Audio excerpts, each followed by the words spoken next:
Dear students, in this video we'll deal with the next classification of changes depending on the reversibility of a change. There are two types of changes depending on the reversibility, that is reversible and irreversible changes. Reversible changes can be reversed or undone. If the change has been made, you can revert back that change to the original product or substance, and irreversible change cannot be undone. You cannot reverse this irreversible change. Means once the product is formed, you cannot get it back, that is, it cannot be undone. Second difference is reversible changes are temporary and irreversible changes are permanent, that if once the product is formed, it will be forever. And in this case, if product is formed, you can revert back again to the product from which it has been made. So it is temporary change. It includes melting, folding, dissolving, we'll see in the forthcoming activities. And irreversible change includes burning of a substance, cooking of food, or heating or melting something to form a new substance. Now see, in your books, activity 1 is given, in which it is given that if you suppose this is the paper I have taken, this is the original length and breadth of a paper. Now I have folded this paper to make it into a boat.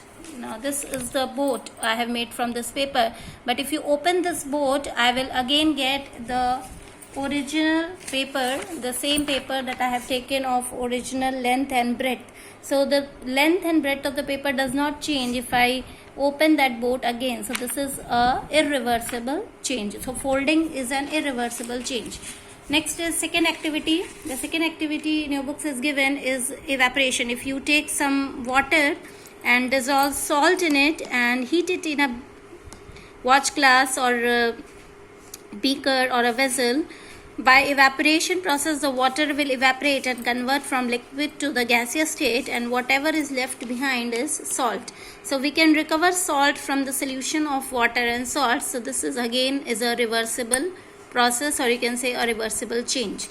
In activity 3, you have been told that if you heat some ice, then it will convert into liquid, that is water, but if you freeze that water again, it will convert into ice. So that is a reversible change. If you heat liquid, it will convert into gas, and if you convert gas into water, that is by removing the heat or by condensing the water vapor, you can get the water back again. So this again is a reversible change. Activity 4, if you mix some water, cement and flour, then a new product is formed, totally new product, which you cannot revert back to get the water, cement and flour. You cannot separate all these three substances to form the raw products again, which we have taken to form the new product. So this is an irreversible change. This is irreversible change. So that's why I have put the single arrow, not the reversible sign. Again, raw eggs, if you have boiled the eggs, and again a reversible change because you cannot convert the boiled eggs into raw eggs.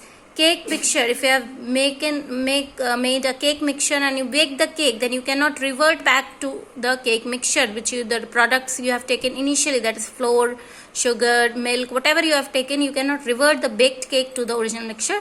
So this is again is an irreversible change, which have been shown in activity 5. Activity 6, here I have taken a candle, I am burning a paper. Now if you burn a paper, some smoke is released, and when the paper is fully burnt, you are left with a black colored ash, a powdery substance is left, that is called ash. And if you combine these two things, smoke and ash, again you cannot get back the paper again. So this is again is an irreversible change.